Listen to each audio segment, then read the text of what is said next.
Hello students, you all are most welcome in online class of commerce.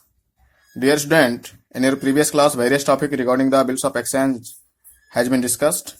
Now, today I am going to discuss the next topic regarding the bills of exchange as for making the journal entries.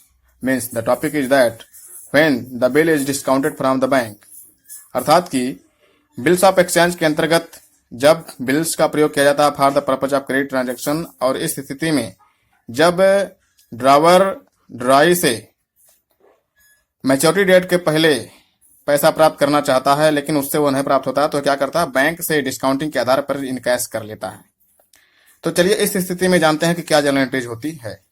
देखिए यहाँ पर लिखा हुआ, सबसे पहले हमको यह समझना कि डिस्काउंटेड क्या होता है, डिस्काउंटिंग क्या होती है। What is discounting? आपको जनरली बताया गया था कि discount means the concession which is given by the seller to their customer for increasing their sale. लेकिन डियर स्टूडेंट, यहाँ पर कुछ और है। यहाँ पर कहा जा रहा है क्या कि बैंक से जब ड्रावर बिल्स को डिस्काउंटेड करा करके कैश कराता है तो वह कौन सी स्थिति होती है। तो चलिए जानते हैं। यहाँ पर देखिए लिखा हुआ है, when the bill is discounted from the bank if the holders of a bill receivable need money before the date of maturity. अर्थात कि ड्रावर, यहाँ होल्डर जो है वो ड्रावर है, ड्रावर को अगर मैच्योरिटी डेट के पहले पैसे की जरूरत पड़ती है तो वह क्या करता है, he can discount the bill from the bank. वह बैंक से अपने उस बिल को क्या कर सकता है, डिस्काउंट करा सकता है in order to obtain cash for it. अर्थात कि उसके लिए वह धन प्राप्त करने के लिए क्या कर सकता है, बैंक से डिस्काउंट करा सकता है।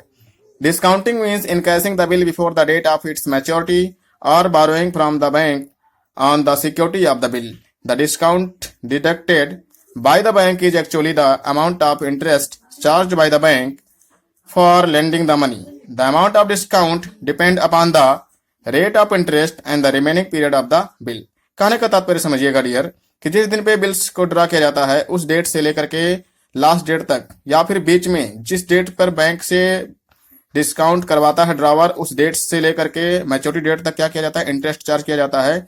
और एक प्रकार से कहा जाए तो ये जो बिल्स होता है in the form of security, drawer bank में रख करके अमाउंट रिसीव कर सकता है, डिस्काउंट करा करके बिल्स का अमाउंट इनकैश कर सकता है और अपनी आवश्यकताओं को संतुष्ट कर सकता है।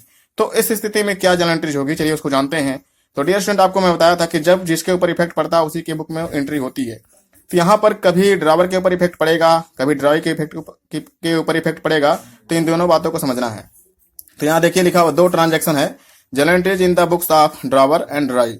मान लेते हैं ड्रावर कौन है, मान लेते हैं ड्रावर ए है, ड्रावर कौन है, ए है, और ड्राई कौन है, बी है। अब यहां पर पहला जो कंडीशन है, when drawer discount the bill before bill from the bank, when drawer discount the bill from the bank. मान लेते हैं बैंक से ड्रावर जो है बिल क्या कर रहा है, ड्रावर में यहाँ पर ये डिस्काउंट करता है, तो यहाँ पर ड्राई के ऊपर कोई इफेक्ट नहीं पड़ेगा। तो इस स्थिति में इसके यहाँ कोई एंट्री नहीं होगी। पहले जान लीजिए, नो एंट्री, यहाँ पर क्या हो जाएगा, नो एंट्री। लेकिन इसके यहाँ इफेक्ट पड़ेगा, तो इसके यहाँ जब बैंक से डिस्काउंट के आधार पर कैश लिया जाएगा, तो आपको मैं बता दूं डियर स्टूडेंट कि बैंक कभी भी कैश इन हैंड नहीं करता है। बैंक उस पार्टिकुलर जो है व्यक्ति के खाते में पैसे को ट्रांसफर कर देता है। तो यहाँ पर दो एंट्री हो सकती है, देख लीजिए, या तो कैश अकाउंट हम लिख सकते हैं और क्या लिख सकते हैं, बैंक अकाउंट। लेकिन आप क्या लिखेंगे, आप बैंक अकाउंट ही लिखेंगे, और इस प्रकार से cash account debit, bank account debit हो जाएगा। तो यहाँ पर आप कोशिश करिएगा कि बैंक अकाउंट ही लिखिएगा। इसके बाद में फिर डिस्काउंट, यहाँ पर ड्रावर के लिए एक प्रकार से यह लॉस है, तो यहाँ पर डिस्काउंट को हम क्या कर सकते हैं, यहाँ पर डिस्काउंट को हम डेबिट कर देंगे नॉमिनल अकाउंट के अंतर्गत। डिस्काउंट अकाउंट क्या हो जाएगा, यहाँ पर डेबिट हो जाएगा, और जो बिल्स होगा इस बिजनेस से, अर्थात इस ड्रावर के हाथ से चला जाएगा बैंक में, टू BR अकाउंट हो जाएगा। और इस प्रकार से ये इसका एंट्री क्या हो जाएगा, यहाँ पर नरेशन फिर लिख देंगे, being bill discounted, being bill discounted from bank. तो इस प्रकार से ये पहले स्थिति की एंट्री होगी। दूसरा, when drawee pay the amount of the bill on the due date. अब देखिए, अब यह बिल जो है, जो बिल होगा ए के पास से किसके पास चला जाएगा, बैंक के पास। बैंक क्या करेगा, मैच्योरिटी डेट पे बी से लेगा। तो अब ड्रावर के ऊपर कोई इफेक्ट नहीं पड़ेगा, तो इसलिए यहां पर कोई एंट्री नहीं होगी। इस स्थिति में कोई एंट्री नहीं होगी। अर्थात कि पेमेंट कौन कर रहा है, बी कर रहा है। पेमेंट करेगा बी किसको, बैंक को करेगा। तो यहाँ पर बैंक क्या हो जाएगा, रिसीवर हो जाएगा मीन्स। लेकिन इसके बुक में एंट्री करना, हमको बैंक के बुक में नहीं करना है। तो यहाँ पर ड्रावी जब पेमेंट करेगा तो बिल्स पेबल अकाउंट क्या हो जाएगा, bills payable account debit to cash account, अर्थात कि ड्राई के यहां से पैसे जा रहा है, बिल्स जो है कैश में कन्वर्ट हो जा रहा है, और बीपी जो यहाँ पर है एक प्रकार से एक्सपेंस हो जा रहा है किसके लिए, ड्राई के लिए। तो डियर स्टूडेंट, इस प्रकार से ये सेकंड केस में ये एंट्री हो जाएगी, अर्थात कि इस discounting of the bills from the bank के केस में। तो यहां पर नरेशन क्या हो जाएगा, being amount of bill paid to bank on due date. तो इस प्रकार से यह एंट्री आपकी हो जाएगी। डियर स्टूडेंट, इसी प्रकार से दूसरा केस है retiring of bill under rebate. जब ड्रावर क्या करता है, ड्रावर को drawee before the date of maturity payment करता है, तो इस स्थिति में कभी कभी ड्रावर जो है कुछ छूट दे देता है, तो उसको टेक्निकली हम क्या कहते हैं, रिबेट कहते हैं। यहाँ देखिए लिखा भी है, when the drawee makes the payment of the bill before its due date it is called retiring the bill.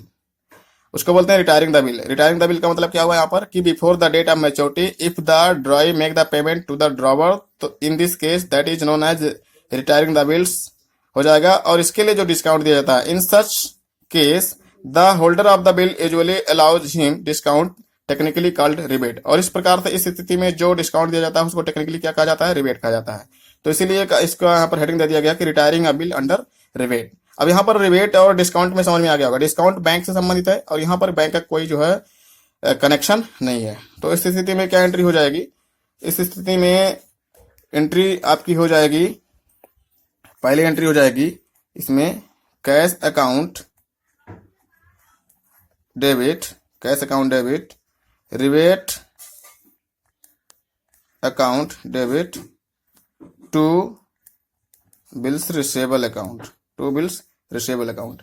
यहां पर क्या हो जाएगा, BP account debit, bills payable account debit to cash account to rebate account.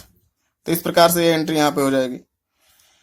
Dear, आपको पता चल गया, यही आपका ट्रांजैक्शन है, retiring a bill under rebate, retiring a bill under rebate by dry. तो ड्राई के द्वारा जब बिल को रिटायर किया जाता है तो ये एंट्री हो जाएगी यहाँ पर। और इसका एंट्री यहाँ पर नरेशन भी आप लिख देंगे, being amount received before the due date, यहाँ पर लिख देंगे being amount received before due date under rebate. और इसमें क्या करना है, इधर वाले में सेंटेंस आपको थोड़ा सा चेंज कर देना है कि being amount of bills paid before the due date under the rebate, यहाँ पर लिख देना है। तो इस प्रकार से ये एंट्री हो जाएगी आपकी। आपको समझ में आ गया होगा। आज इसको आप समझने का प्रयास करें, अपने कॉपी में प्रॉपर नोट बनाएं। आज के लिए इतना ही, बहुत बहुत धन्यवाद। Thank you very much and have a nice day. Thank you.